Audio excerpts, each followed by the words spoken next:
Okay, everyone. So welcome to the fall undergraduate environmental studies capstone presentations. So it's wonderful to see everyone here on this miserable day, but at least we have a gorgeous room and amazing food and everything is nice and set up.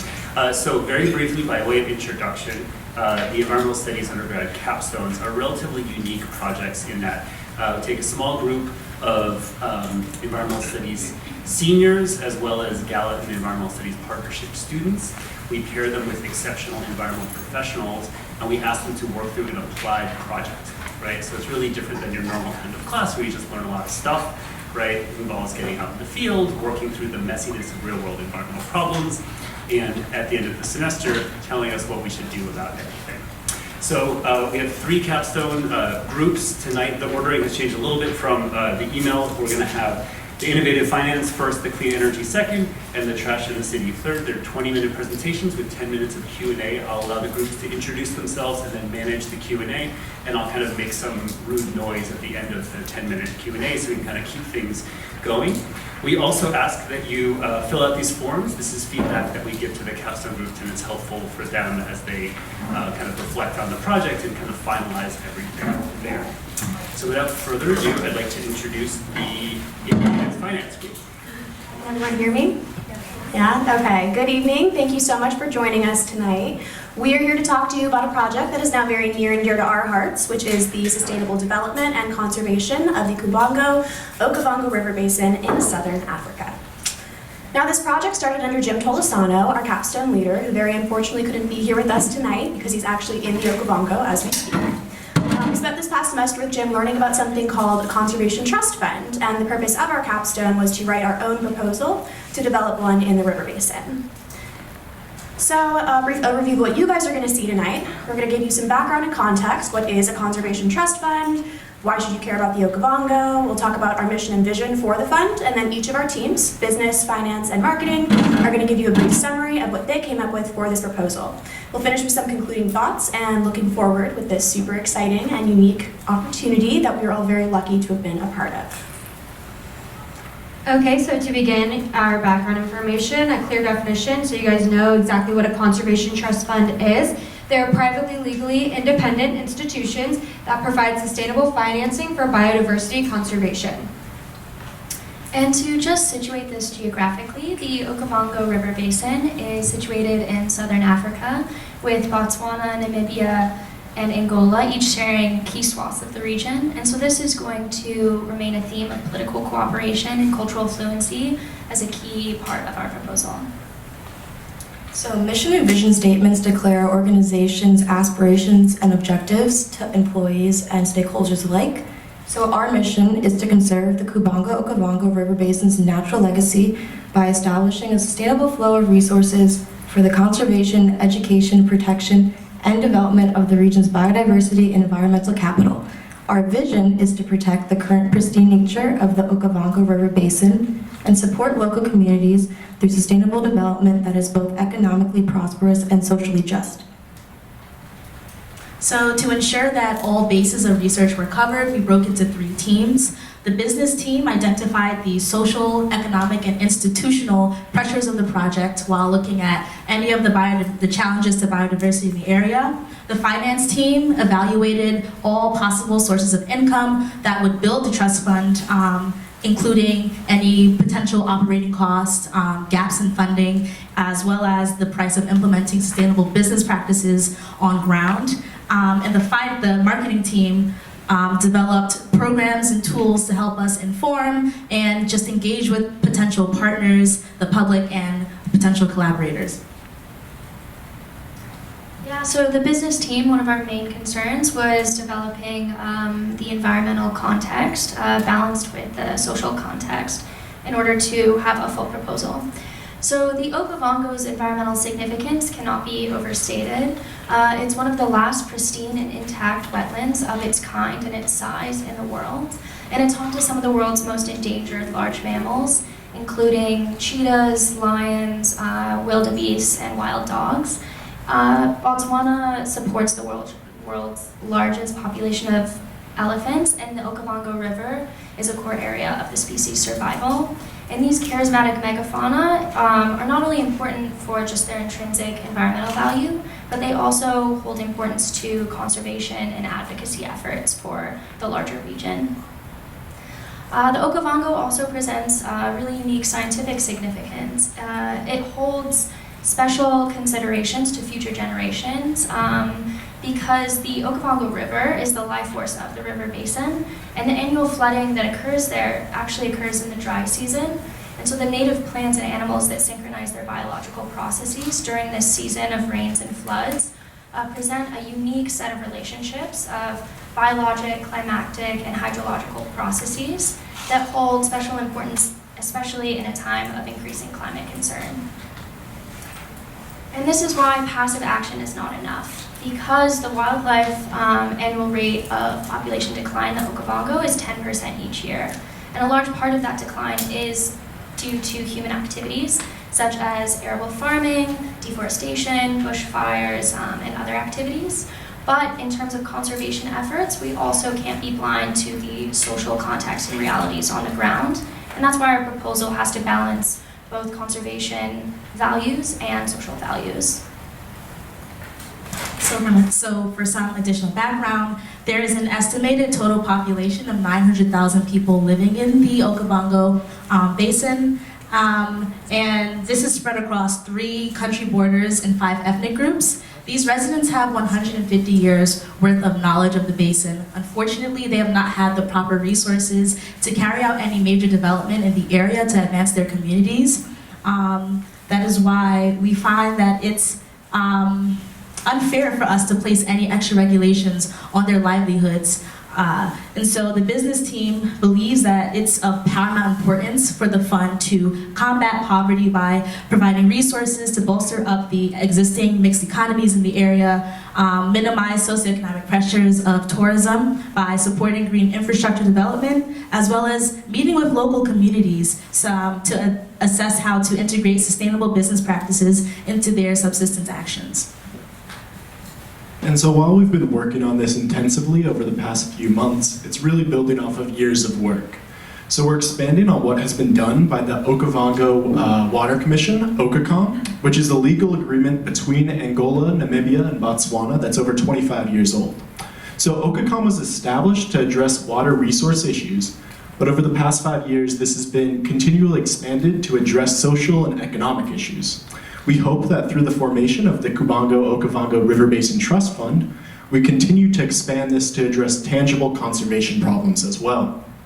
And so while OKACOM will continue to drive regional efforts, we will be a completely independent financing mechanism. What this will allow us to do is to ensure that there is sustained, continued funding for conservation efforts in the region, regardless of any political or economic instability.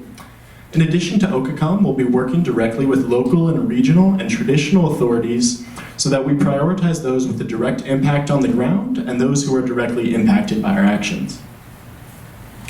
And so this fund will operate much like a traditional trust fund.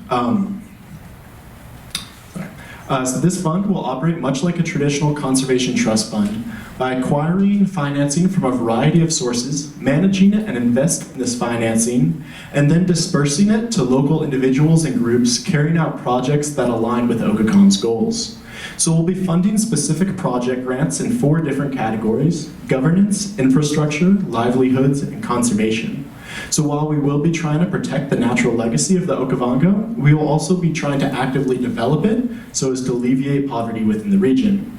And lastly, we'll be applying specific priority to transboundary efforts and multinational projects. This will hopefully ensure sustained cohesion between the 3 nations as they continue to manage the region sustainably together. And now, the finance team will talk a little bit about how we'll actually get these funds to carry out this work. So we have a few different funding mechanisms in place in order to reach our projected budget, and the first comes from national funding. So we expect the governments of Angola, Namibia, and Botswana to provide us with $1.5 million US each. And another comes from the Global Environment Facility, or GEF, which is an international finance mechanism that works with 173 member nations and other facilities to achieve a common global environmental agenda. And we can expect this funding from them because historically they have been pretty consistent donors to CTFs. Some other funding mechanisms we're looking towards are bilateral, multilateral funding. Bilateral funding comes from single country donors, and specifically we're looking towards the German Development Bank, USAID, and the French Development Bank to make up 29%, which would be about $14.5 million US dollars. The other 29% we're looking towards multilateral funding, which comes from 2 or more countries. And that examples would be the African Development Bank and the World Bank. The World Bank, we know they have committed to investing $2 million, which would cover our operational costs for the beginning. And then we're also looking towards donations, both corporate and individual. They have been proven to be viable options for nonprofits and NGOs historically. This comes from places like the Nature Conservancy and the World Wildlife Fund, which would make up 5% or about $2.5 million US dollars of our budget. All right, so next we have taxes. We are hoping to get most of our taxes primarily from the budding industries of eco and agritourism that are starting to pop up more and more in the basin. And we're hoping to get 15% or $7.5 million for that. And then we're going to finish our budget with payments for ecosystem services, or PES. If you're not familiar, it's when a user of an ecosystem service pays the provider, the idea being that if you are the steward of a land, you should be compensated for doing so. And for us, the 2 ecosystem services that make the most sense in the basin are watershed services and carbon sequestration. And we hope to get this, we hope to get 10% of our budget from this, or approximately $5 million US dollars. So the Corp Fund consists of 3 different types of funds. A little bit of background on each one, as well as what their intended purpose within the fund would be. So an endowment fund takes the contributions from bilateral, multilateral, and national funding and allows the interest to accrue on that. The principal isn't touched in retrospect, but then the interest that accumulates is then spent, and we use that to prioritize long-term funding and projects for the Okavango Basin. This ensures that the Corp Fund does not eventually go bust. And secondly, we have a revolving fund. The revolving fund is self-replenishing, so this is through mechanisms such as donations, taxes, fees, and fines, and the payments for ecosystem services that we mentioned before. This would, of course, be for medium-term goals. And then lastly, we have a sinking fund, which takes a $2 million grant that would be provided by the World Bank that we would use to then operationalize the fund and spend all of that money within an allotted amount of time. This is just a simple visual summary of everything we just stated in terms of the projected sources of funding we are pursuing. I believe you have a copy in the materials in your lab, but the main point to highlight here is that we are pursuing ultimately $50 million US dollars in total funding, and I believe that's an amount that Nick will reference again in his gap analysis. So while we do have a proposed objective for the fund, current funding still falls short from where we need to be to achieve the long-term objective, which is that we can ensure permanent conservation for the Okavango and all of its resources. So current seed funding is around $6.5 million, which again was provided by the $2 million grant from the World Bank, as well as the seed funding provided by each of the 3 countries and their national contributions. So we have a funding gap of about $43.5 million. Now the reasons for this is that contributions are still limited, and the funding mechanisms need to be further diversified so that we can ensure that none of the funding is made volatile over time.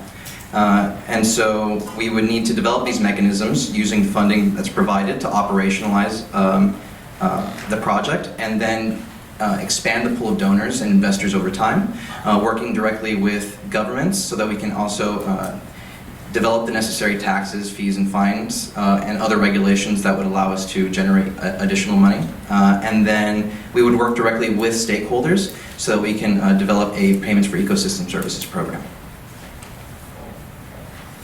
We've spoken a lot about the sources of financing that we're pursuing in terms of funding, and here's where that money would go towards. We're primarily concerned with 2 main sources of costs. The first being our initial grant funding stages. While we're going to hold off until we reach $5 million US dollars in reserves to ensure that the fund does not go broke, our first round of investments will go towards granting funds for infrastructure building and communications, which will lead the way for further development. The other set of costs are initial operational costs, which involve the legal fees and consulting required to get a charity up and running. We're also concerned with the full-time staff and faculty of the CTF, as they'll require salaries. And finally, we're going to address the marketing team. We've allocated them a budget of $750,000 because we recognize that without their efforts and their outreach, it would be nearly impossible to reach the donors that we need to ensure the longevity of this fund. So with that, I believe we're going to hear from them now as to how they would use that money. So you've kind of heard about some of the business and financial aspects of our case, so now the marketing team will go into how we'll get support and the tools that we'll use to attract potential funders. So the first priority for the marketing team was to create a really effective communication strategy. To do this, we studied sample strategies from other conservation trust funds and amended and tailored it to fit our specific case in the Okavango. So as you can see, our developed strategy includes establishing effective mission and vision statements, to study and analyze the budget and resources available to the communications team specifically, to identify target audiences and key messages to convey, create materials to distribute, and finally craft means for evaluation. So after establishing the strategy, our next goal was to create a timetable of actions for the first year after launch. So we felt this was something really key for the success of the fund and to ensure the accountability of the marketing team. So as you can see, in February of 2020, we want to hold roundtable discussions with each of the communities in all 3 countries. This is pretty early in after our launch, so we want to just gauge interest and see what they want to be accomplished with this fund. Second, in June of 2020, we want to create short video clips with celebrities and social media influencers. This will help increase the engagement on our social media platforms, as well as hopefully attract potential donors and investors. And then lastly, in December of 2020, we want to hold a large anniversary event. This will either be a large dinner or gala, really to celebrate our large donors and investors and show our appreciation for their contribution and hopefully strengthen these relationships for long term. So a main part of our communication strategy is identifying target audiences and designing messages to their values and concerns. So 3 of our target audiences are financial institutions, the general public, and local communities. With financial institutions, we will be playing into rational appeal and talking about budget details, business standards, projected outcomes, and risks. With the general public, we will be talking about unique biodiversity and highlighting the charismatic megafauna. And with local communities, we want to talk about national pride, the cultural significance of the land and water, and really make sure that they're involved and actually use our fund in the end. So in terms of the channels of communication, we've broken it up into 2 parts. So we have traditional in-person and we have non-traditional digital communication. So in terms of in-person outreach, firstly, we'll have conferences where members or representatives from our fund will be meeting with representatives from the 3 different governments and also representatives from NGOs. And at those conferences, we'll have materials like the ones that you guys all have. And as you can see, some of them are up here as well. And then flyers, posters, all of that will be there, and then they'll be referred to our website, which you'll see later. Phone calls, we want to make sure that our fund is more personal. We don't want it to feel like we're just asking you for money, taking your money, so we want to make sure that we're reaching out to everyone individually and make them feel like they have a real stake and that they matter to us, because they do. And then we will also have roundtable discussions where this is where we really want to hone in with the local communities. So this is more on the ground where we'll have representatives from our fund meeting with members of the local communities to kind of crowdsource different ideas, and you'll see that later in digital communications as well. So firstly, we have Instagram and our Twitter. These are snapshots from both of them. So for our Instagram, you'll see the last one, or like the 3rd one, is a call to local artists to design our logo. So we designed that one, that's on your material and also here. But again, we want it to feel very personal, and also we figure that being in touch with the local community as much as possible is beneficial for us. So that's what that is. And then this is our Twitter, where we find it's, since we're not there physically, it's really nice because we're able to share articles and get information from people who actually are, and then also kind of build that community as well. And then for our Facebook and our website, so Facebook, it reaches a older audience traditionally, so that's really important for our stakeholders and our investors. And then this is our website, where everything that we've done is kind of just all collected. So it has our about, it has a donation button, it has our events that will have like those round tables that I was discussing will all be there. And then you can chat with us, as you can see down there. And then these are some of our print materials. You guys have them in your hands as well. But this last one you don't have, and that's just a Know Your Okavango, because a lot of people don't know about it, so it's just kind of a graphic that our team made. So because communication is such an integral part of this project, we wanted to develop different means of evaluation to ensure that we're having effective, sustainable communication between all the actors involved in this project.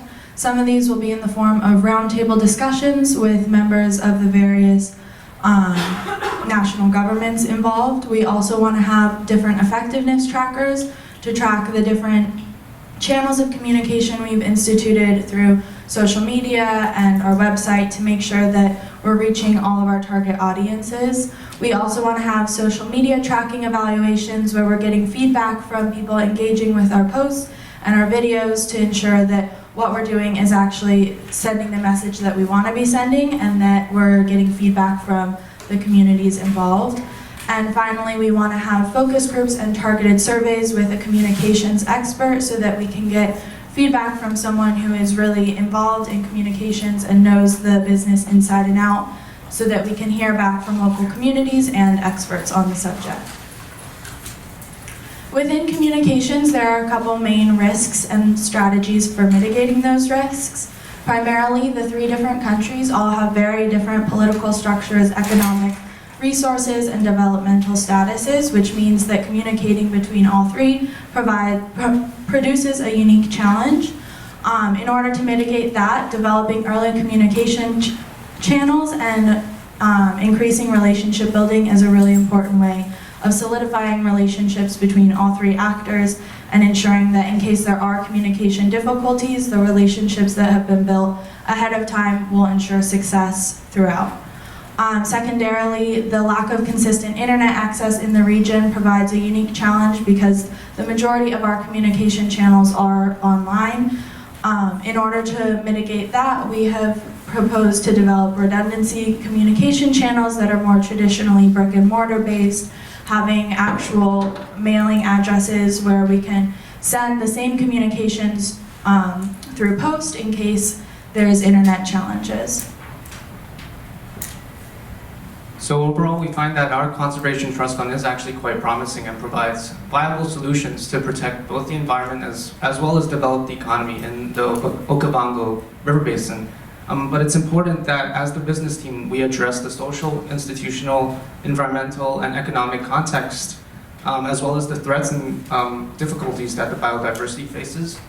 As the finance team, we have to make sure that we are able to develop instruments that will not only raise funds to support conservation, but also encourage sustainable business practices and principles as well. Finally, as the marketing team, we have to make sure that we are able to have the outreach and the programs to inform both collaborators and all stakeholders involved, but also the local community.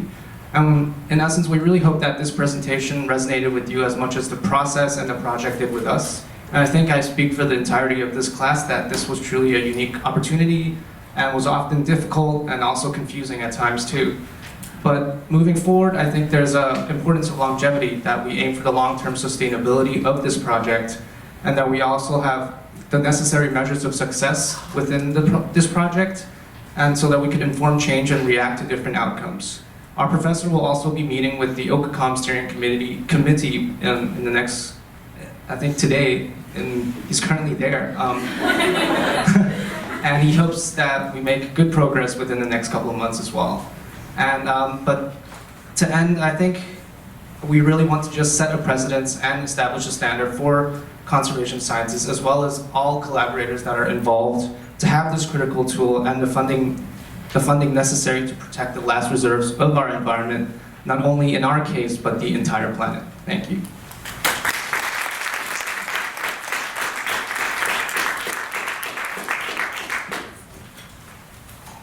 So I guess we're opening up to questions now.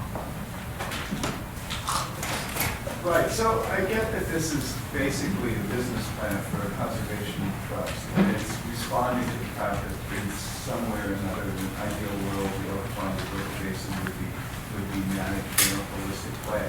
But I was a little bit concerned about the sort of lack of politics in this presentation.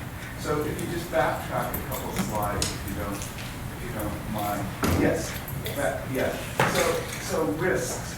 Key countries all have different political structures, economic resources, and developmental status. Unique communication is the challenge.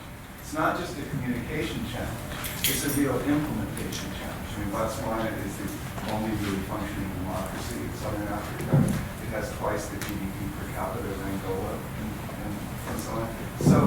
So where does all of this play a role in proposing this project? So the three nations are at very, very different points. If like progress towards democracy is something that proceeds over time, they're at very different points in that development. And what this means is that we can't necessarily just rely on the federal governments being there to carry out this work. But fundamentally, this fund was ordered by Okacom, which is a government institution. And so we have to continue to rely on Okacom and expect that they'll continue to advance. But so as to avoid being too reliant on progression in the federal governments, that's why we're really focusing on working directly with regional and local governments and local communities. With the idea being that, especially with Angola, which has a very authoritarian federal government, they're also moving towards decentralization. So really trying to empower local governments that might have at least higher degrees of civic involvement, higher degrees of democratization, so that they actually get what they want. Because those structures might be more consistent over time, even as Angola probably goes through continued big upheaval, continued big changes. Those local institutions we expect to be more consistent over time.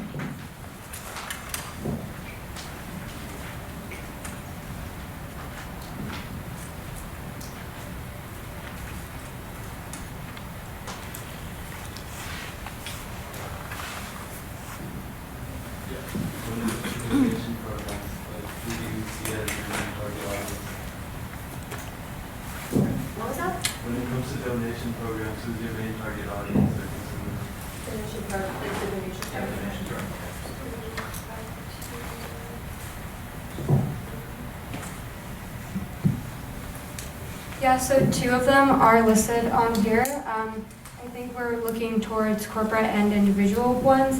Some of the bigger ones are like the World Wildlife Fund and the Nature Conservancy. I know like Greenpeace, like some of these big names, like household names that we're all familiar with. They are interested in projects like this. I know there are a few private individual donors. I think that we've talked about like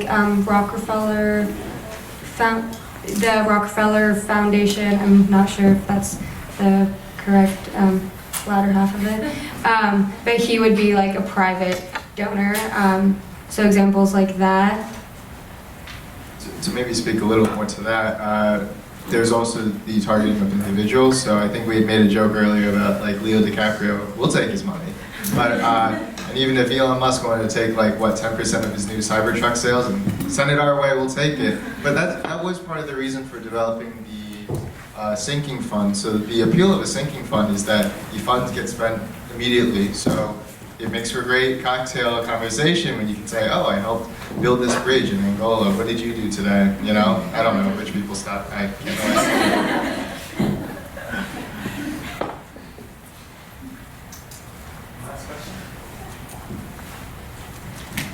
Why that river so far, if we are in America, in South Latin America, we have so many river problems.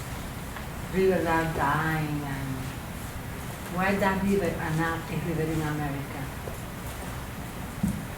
Well, Jim, our professor, he actually works a lot in both regions to develop conservation trust funds. So there's a lot that he does in like Latin America there, and there are a lot of conservation trust funds in Latin America right now. And then we picked, well not we, Jim picked this one specifically, started developing it like 5 or so years ago. I think it mostly had to do with the rate of decline as well as the development in the area, because this is a developing area. A lot of people are starting like new agriculture stuff and new businesses, and it's causing a huge decline there pretty fairly quickly. So it was important to address it there. Kind of a timing thing, and like what we thought we could do to build a conservation trust fund. And just to add on a little bit to that, the formation of this trust fund isn't something that's really being initiated by us or by somebody in America. The formation of the Corp Fund was actively ordered by the three governments at question.